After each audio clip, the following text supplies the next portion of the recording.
Perkenalkan, nama saya Tiopan Segian dari kelas ME 5A kelompok 3. Nama saya Wendy Gabriel Tagalung dari kelas ME 5A kelompok 3. Nama saya Ikhlasul Amanul Tagalung dari kelas ME 5A kelompok 3. Nama saya Ricky Joseph Amadou Sotang dari kelas ME 5A kelompok 3. Nama saya Resti Apandi Hangulon Terputar dari kelas ME 5A kelompok 3. Selamat siang, kami dari mahasiswa Politeknik Negeri Medan, jurusan Teknik Mesin, Prodi Teknik Mesin, kelas ME 5A kelompok 3. Di sini kami ingin mempresentasikan tugas dari mata kuliah Jigs and Fixture dari dosen pengampu Pak Alex Bayang. Di belakang kami sudah tersedia mesin pengupas kulit kemiri. Dan setelah itu kami akan mempresentasikan bagian-bagiannya masing-masing. Di sini saya akan menjelaskan sumber tenaga yang dipakai pada rancangan mesin pengupas kulit kemiri. Sumber tenaga adalah bagian utama dari sebuah mesin, berfungsi sebagai penggerak utama mesin. Sumber tenaga atau motor penggerak itu terdiri atas dua bagian, yaitu motor bakar dan motor listrik. Motor bakar terbagi atas dua bagian, motor bakar bensin dan motor bakar diesel. Di sini kami menggunakan motor listrik karena kebanyakan pengusaha kemiri atau pecah kulit kemiri menggunakan motor listrik. Seperti ada yang seperti di samping saya. Motor bensin dan motor diesel itu memiliki banyak kelemahan. Selain menelan biaya yang banyak, juga tidak ramah lingkungan serta perawatannya cukup mahal. Sedangkan di sini saya menggunakan motor listrik, selain biaya murah, perawatan murah, dan tenaga yang dikeluarkannya juga cukup besar. Sekian dari saya. Selanjutnya saya akan menjelaskan tentang kerangka utama. Kerangka utama adalah bagian dari mesin yang berfungsi sebagai penyokong dari motor serta penyokong dari sistem transmisi dan lain-lain. Kerangka mesin itu harus kuat dan kokoh karena agar dapat mampu menahan gaya-gaya yang timbul akibat dari mesin saat beroperasi. Di sini kami memilih besi siku karena memiliki konstruksi yang kuat serta memiliki kelebihan-kelebihan lain, yaitu lebih ringan dan kokoh. Besi siku lebih ringan daripada besi lainnya dan memiliki bentuk siku 90 derajat yang membuat besi tersebut menjadi lebih kokoh. Baik, di sini saya akan menjelaskan sistem transmisi daya dari mesin pemecah kulit kemiri. Di sini saya akan menjelaskan arti dari pengertian dari transmisi daya. Transmisi daya adalah alat bantu untuk menyalurkan atau memindahkan daya dari sumber utama ke mesin yang membutuhkan daya. Biasanya pada mesin pemecah kulit kemiri ini ada dua jenis transmisi daya yang digunakan. Yang pertama pulley dan belt, yang kedua itu sprocket dan rantai. Namun kebanyakan para pelaku usaha dan kami juga menggunakan pulley dan belt karena memiliki beberapa keuntungan. Keuntungan yang pertama itu untuk biaya perawatannya cukup terjangkau, dan yang kedua tidak bising saat mesin dihidupkan. Namun ada juga kerugian dari pulley dan belt tersebut.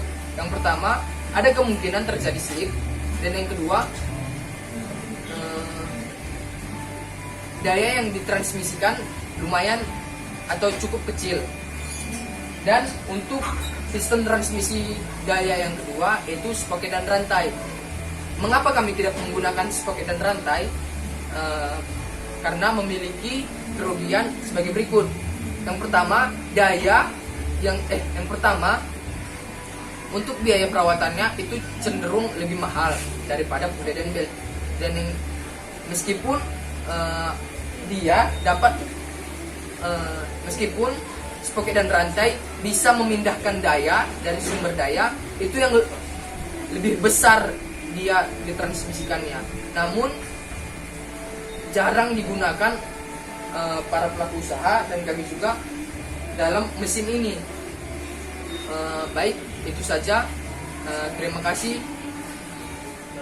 Baiklah, di sini saya akan menjelaskan mengenai poros.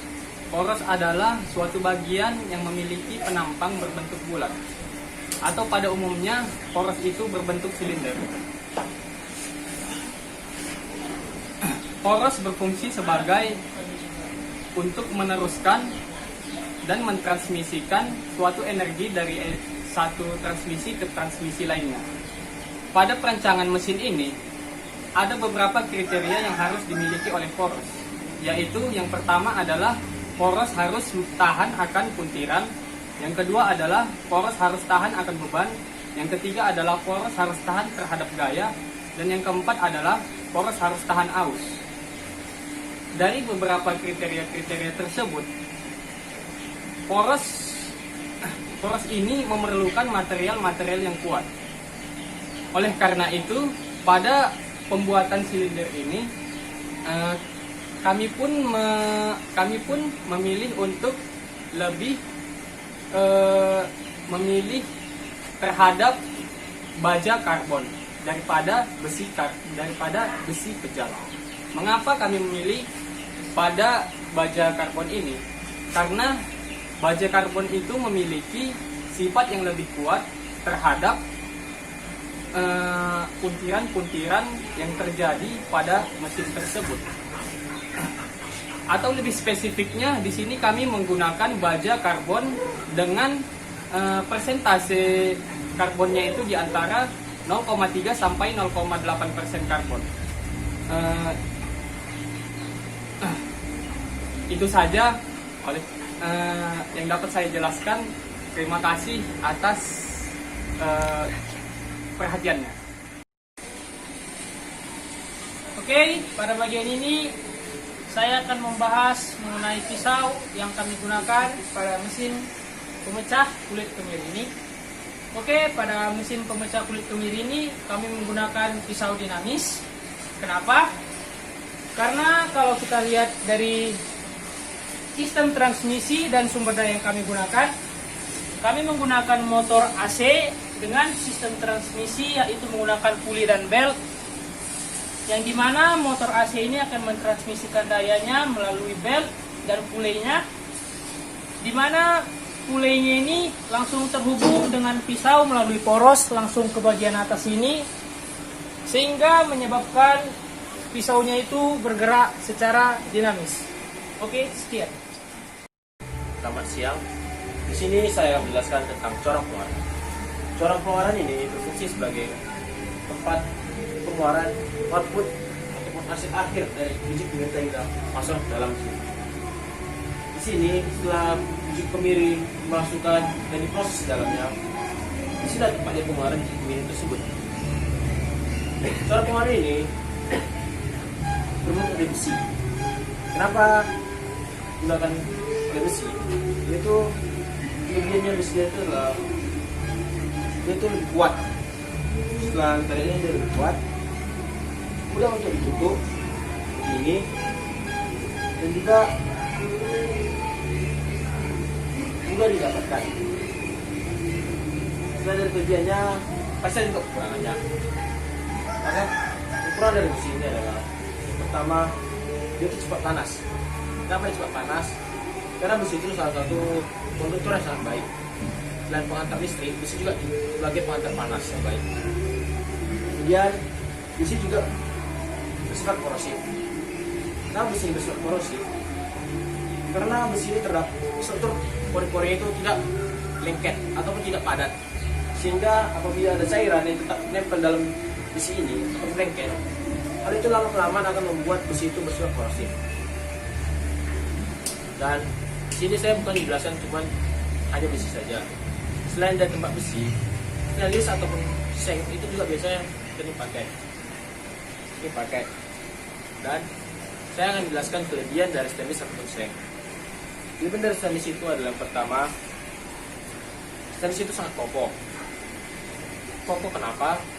Karena struktur ataupun pori-pori dari stainless itu sangat padat, tidak seperti besi. Kedua, stainless itu mudah untuk dibersihkan. Apabila